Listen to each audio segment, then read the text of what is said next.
Oi, gente, tudo bem? Vou gravar essa aula para vocês sobre hemostasia secundária e hemostasia terciária, ou seja, cascata de coagulação e fibrinólise, beleza?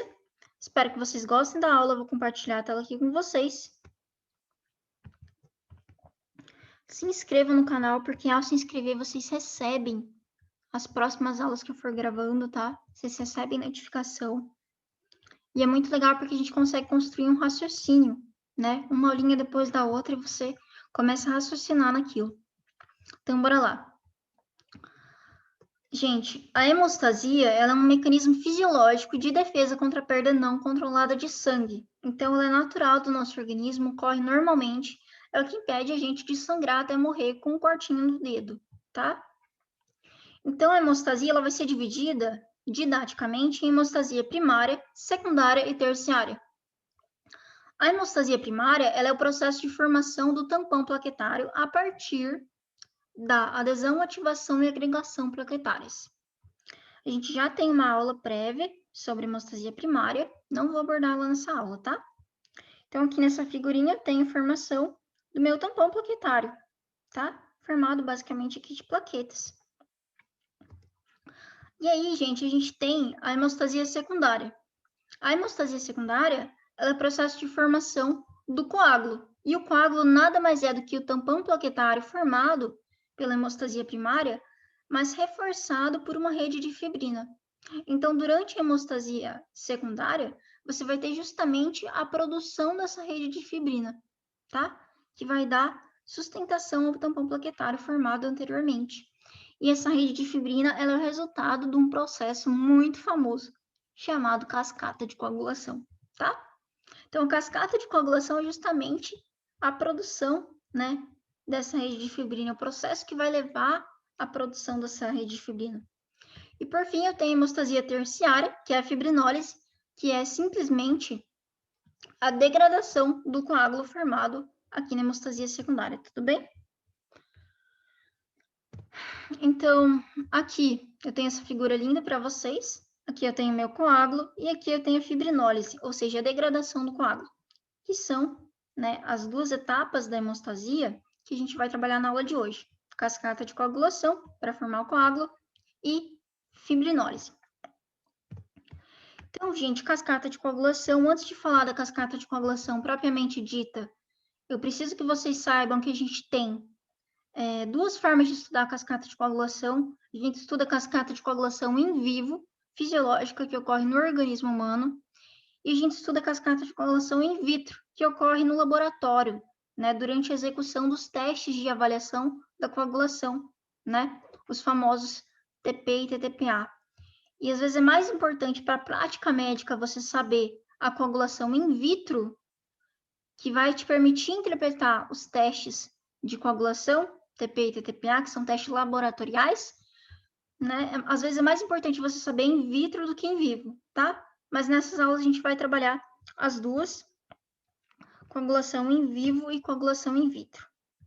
Então aqui, galera, a gente tem a primeira etapa da coagulação in vivo, que é a fase de iniciação. A coagulação in vivo ela vai ser dividida em iniciação, amplificação e propagação. Aqui a gente tem a fase de iniciação. Na fase de iniciação, você vai ter basicamente uma lesão endotelial. Quando você tem lesão endotelial, você vai ter a exposição do conteúdo que está ali no seu subendotélio, incluindo os fibroblastos que estão presentes no subendotélio, ao sangue, tudo bem? Os fibroblastos, eles expressam em sua superfície o fator tecidual. A gente também tem outras células que expressam o fator tecidual, como, por exemplo, monócitos e algumas células endoteliais, né? Mas a principal fonte de fator tecidual é o fibroblasto, que vai ser exposto ao sangue quando você tem um rompimento, né, da monocamada de células endoteliais, ou seja, uma lesão endotelial, tá? Então, lesão endotelial, exposição do fator tecidual ao sangue, ele vai se associar com o fator número 7, que está ali circulante no plasma, e vai formar esse complexo fator tecidual, fator número 7, que é chamado de chase extrínseca. A chase extrínseca, ela vai fazer a ativação do fator número 9, e vai ativar o fator 10. O fator 10 ele vai ativar o fator 5 e formar com o fator 5 um complexo, né, que é a chava, que é chamado de complexo prototrombinase. E o complexo prototrombinase ele vai fazer a conversão de protrombina em trombina. É importante, gente, a gente saber que tanto a chase extrínseca quanto o complexo prototrombinase, quanto a chase intrínseca, que a gente vai ver mais para frente, né? Sempre que eu falar de complexo ali na cascata de coagulação, que são os 3 complexos que a gente vai ter, chase extrínseca, chase intrínseca e complexo prototrombinase, a gente tem que lembrar que para a formação desses complexos eu preciso necessariamente da presença de cálcio, e da presença de fosfolipídio plaquetário. Então, mesmo não presente nesse esquema, a gente vai considerar que eles estão ali, tá? O cálcio e o fosfolipídio plaquetário, que vai mediar a formação de todos os complexos ao longo da coagulação que a gente vai ter aí, beleza? Desses 3 complexos principais. Então, aqui eu tenho a figurinha da fase de iniciação para vocês, né? Eu tive lá a minha lesão endotelial, aí eu tive, né, aqui o meu fibroblasto. Você vai ter a formação na superfície do fibroblasto desse complexo fator tecidual, fator número 7, que é chamado de chase extrínseca. O complexo fator tecidual, fator número 7, vai fazer ativação do fator número 10, tá? Vai fazer ativação também do fator número 9. O fator número 10 ele se associa ao fator número 5, formando o que a gente chama de complexo prototrombinase, que vai converter a protrombina em trombina, tudo bem? Isso é a fase de iniciação da coagulação em vivo. Daí, gente, a gente tem a fase de amplificação, né? O que acontece? Na fase de iniciação, você observa que você tem aqui a produção de trombina, mas essa trombina ela vai ser produzida em pequena quantidade durante a iniciação. E aí você vai ter essa fase de amplificação justamente com a função de amplificar a produção de trombina, tudo bem? Como é que isso vai acontecer? Bom, basicamente, a trombina vai amplificar a produção de trombina. Olha que narcisismo, né, por parte da trombina. Então, olha lá, a gente tem que lembrar que a trombina, ela vai ter diversos efeitos que vão aí mediar a fase de amplificação. A trombina, ela é um agonista plaquetário, ou seja, ela é um ativador de plaqueta. A gente tem que lembrar que a plaqueta ativada, ela expressa em sua superfície o fosfolipídio plaquetário. Lembra que eu falei que para ativação da chase intrínseca e extrínseca e do complexo protrombinase eu preciso de cálcio e de fosfolipídio plaquetário? Então, quando você tem ativação plaquetária, você tem exposição do fosfolipídio plaquetário na membrana plasmática, né? Fosfatidilcerina é o outro nome do fosfolipídio plaquetário, tá? É a mesma coisa. Fosfatidilcerina e fosfolipídio plaquetário é a mesma coisa, tá? A diferença é que esse é mais difícil de pronunciar. Além disso, né, a partir do momento que eu tenho ativação da plaqueta, eu tenho degranulação, né? Eu tenho liberação do conteúdo dos grãos, e aí eu vou ter liberação do fator de coagulação número 5, que estava armazenado nos grânulos alfa, na forma ali pré-ativada.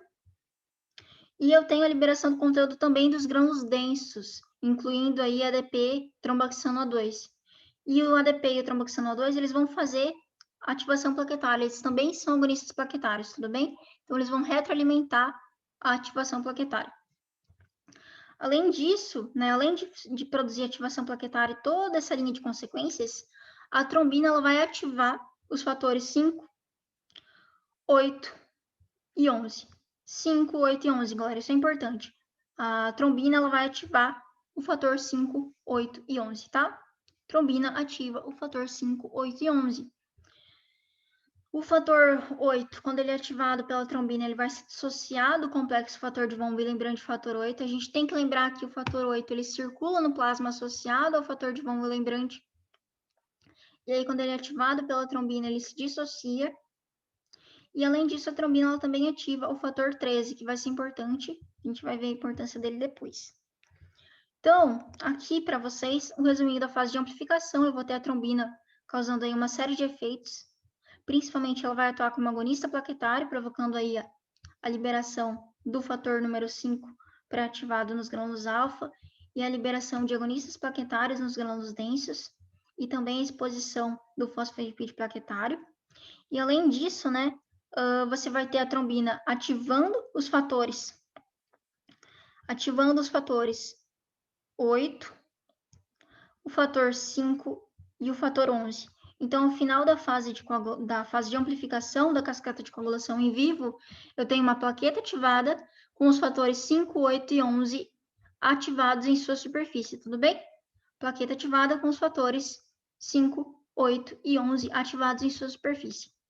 Aí eu vou entrar na última fase da coagulação em vivo, que é a fase de propagação. A fase de propagação ela vai iniciar do jeito que terminou a outra, ou seja, com a plaqueta ativada com os fatores 5, 8 e 11 em sua superfície, tá? E a gente tem que lembrar que a gente tem o complexo, né? O complexo fator tecidual e fator 7, que é a chase extrínseca, ativando o fator 9. Lembra que a gente viu lá na fase de iniciação que o fator tecidual e o fator 7 ativam o fator 9? Pois é. Nesse momento, essa via de ativação do fator 9 ela vai estar diminuindo, porque com o segmento da cascata de coagulação, você vai ter a presença de inibidores que vão inibir esse complexo fator tecidual e fator número 7, e você vai ter essa outra via de ativação do fator 9, que é o fator 11. Então, o fator 11, que foi ativado ali na superfície da minha plaqueta, ele é um importante ativador do fator 9, tá? O fator 9, por sua vez, ele vai se associar ao fator 8, que está ativado ali na superfície da plaqueta, vai formar com o fator 8 um complexo que a gente chama de complexo tenase ou chase intrínseca, tá? Complexo tenase e chase intrínseca são sinônimos. E o complexo tenase ele vai ativar o fator 10. O fator 10 ele vai se relacionar com o fator 5 ativado na superfície da plaqueta, formando com o fator 5 ativado na superfície da plaqueta o complexo protrombinase, que vai converter protrombina em trombina. Então, a gente tem que pensar que nessa fase de propagação, diferentemente do que eu tinha na iniciação, onde eu tive apenas a formação de pequena quantidade de trombina, aqui, né, o amarelinho aqui na imagem é a plaqueta, aqui na fase de propagação eu tenho um monte de plaqueta, com um monte de complexo tenase e um monte de complexo protrombinase na superfície delas. Então, está acontecendo aqui a produção de um monte de trombina, tudo bem? Porque tem um monte de plaqueta com complexo tenase e com complexo protrombinase ali, tá? A minha trombina, ela vai fazer a conversão de fibrinogênio em fibrina. O fibrinogênio ele é um fator 1, a fibrina a gente chama de fator 1 ativado. Você vai ter aí a formação desses monômeros de fibrina, que pela própria característica química deles vão estabelecer entre si pontos de hidrogênio, formando polímeros de fibrina, tá? Polímeros de fibrina ainda estáveis. E aí que entra a participação do fator número 13. O fator número 13 ele também é ativado pela trombina. Lembra que eu falei que ele ia ser importante depois? Chegou. Então, o fator número 13, ele vai fazer justamente a estabilização do polímero de fibrina, formando aí as ligações cruzadas, e aí você vai ter uma fibrina com ligação cruzada, formando aí um coágulo estável, tá?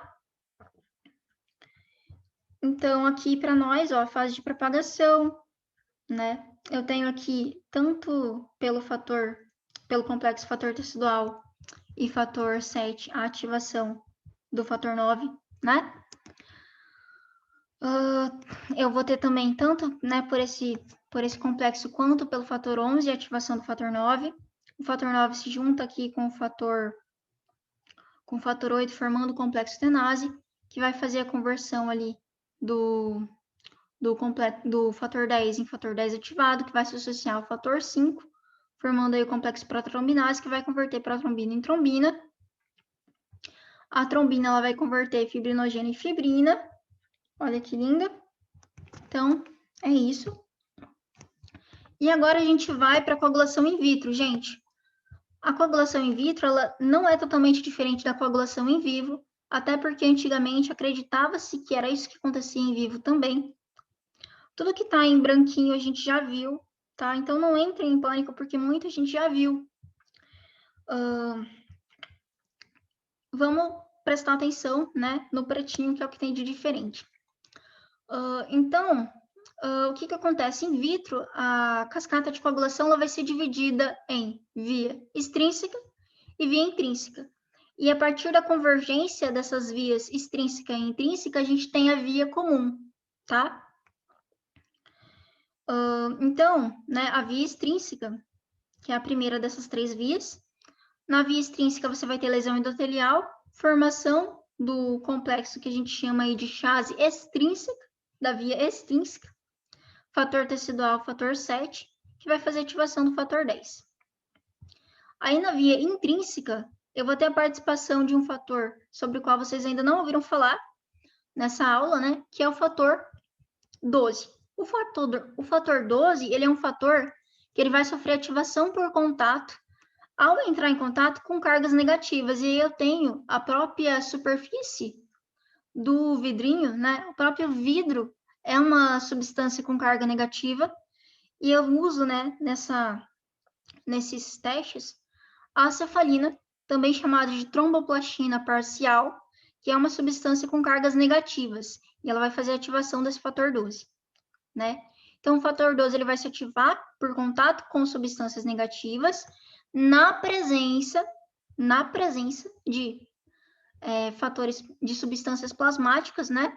Que são a pré-calicleína e o cininogênio de alto peso molecular, tá? Então, na presença dessas duas substâncias plasmáticas, a pré-calicleína e o cininogênio de alto peso molecular, e na interação, né, por contato com alguma substância de carga negativa, a gente usa principalmente aí a cefalina, você vai ter a ativação desse fator 12. O fator 12 ativado, ele vai ativar o fator 11. O fator 11 vai ativar o fator 9, e o fator 9 vai se associar ao fator 8, né, constituindo aí a chase intrínseca. A partir desse momento, né, a gente tem a convergência entre as vias extrínseca e intrínseca, que é o que eu coloquei aqui nesse quadradinho azul, tudo em azul para vocês, ó. Ela vem tanto daqui quanto daqui. É uma convergência. Você vai ter ativação do fator X, né, que é o fator 10, tanto pela chase extrínseca quanto pela chase intrínseca. O fator 10, ele vai ativar o fator 5, vai formar com ele o complexo protrombinase, que vai converter trombina em protrombina, que vai converter fibrinogênio em fibrina, tá? Então, né, a gente tem os testes de coagulação que vão ser pautados nessa coagulação in vitro. Então, olha lá, gente, a gente tem esse teste que é o tempo de protrombina, chamado de TP. É um testezinho que ele vai avaliar as vias extrínseca e comum, e ele vai ser feito a partir de uma mistura de plasma descalcificado, por isso eu vou ter adicionado aí cálcio iônico e fosfolipídio para substituir a plaqueta com o fosfolipídio plaquetário dela, tá? Aí, eu vou ter adicionado também nesse tubinho o fator tecidual, que a gente chama de tromboplastina, tá? Então, né, se eu jogo lá dentro do tubo o meu plasma, né, o cálcio, o fosfolipídio e o fator tecidual, eu vou ter o quê? A ativação da minha via extrínseca. O fator tecidual vai se relacionar lá com o fator 7, e aí vai ativar, né, pela via extrínseca, o fator número 10. E aí segue via comum. Então, esse teste, que é o tempo de protrombina, ele vai ser usado para avaliar basicamente a integridade da via extrínseca e da via comum. E eu preciso que todos os fatores estejam íntegros, né, dessas vias. A única coisa que eu não vou avaliar vai ser o quê? Vai ser fator 8, fator 9, fator 11 e fator 12. Vocês estão vendo ele aqui? Não. Então, esse teste vai avaliar eles? Não, tá? Aí agora eu tenho outro teste muito importante, que é o tempo de tromboplastina parcial ativada, que a gente chama aí de TTPA, e ele vai fazer a avaliação da via intrínseca e da via comum, tá? Então, o que acontece aqui? Eu vou ter de novo aquela mistura de plasma descalcificado, cálcio iônico e fosfolipídio, e eu vou adicionar aqui a cefalina, que a gente chama de tromboplastina parcial ativada. A cefalina é uma substância de cargas negativas que vai ativar por contato na presença de plecalicreína e de cininogênio de alto peso molecular o fator 12, tudo bem? Então, você vai ter aí, a partir do momento que eu jogo essa cefalina lá, você vai ter o deflagrar da via intrínseca. Você vai ter ativação do fator 12, né? Que vai ativar o fator 11, que vai ativar o fator 9, que vai formar aí a chase intrínseca juntamente com o fator 8. E aí você vai seguir para a via comum.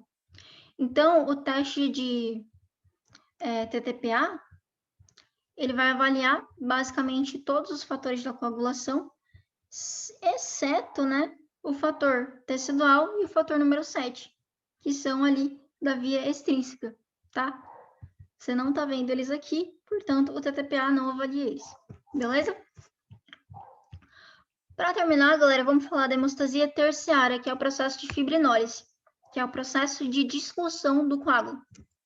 Então, né, o que você vai ter basicamente? Você vai ter esse sistema, que é o sistema que a gente chama de plasmina, plasminogênio. A gente tem o plasminogênio, que vai circular ali no plasma. Esse plasminogênio circulante no plasma, ele vai aderir ao coágulo em formação. E ele vai... E aí você vai ter a presença desse ativador de plasminogênio tecidual, que a gente abrevia TPA. O ativador de plasminogênio tecidual, ele vai ser liberado pelo endotélio e ele vai utilizar, né, a fibrina do próprio coágulo em formação como cofator, tá? E vai converter esse plasminogênio em plasmina, tá? Por sua vez, a plasmina, né, ela vai clivar a fibrina e o fibrinogênio, e ela também, né, vai fazer a degradação dos fatores 5 e 8, mas isso é muito específico. A gente tem que lembrar que a plasmina ela vai clivar a fibrina.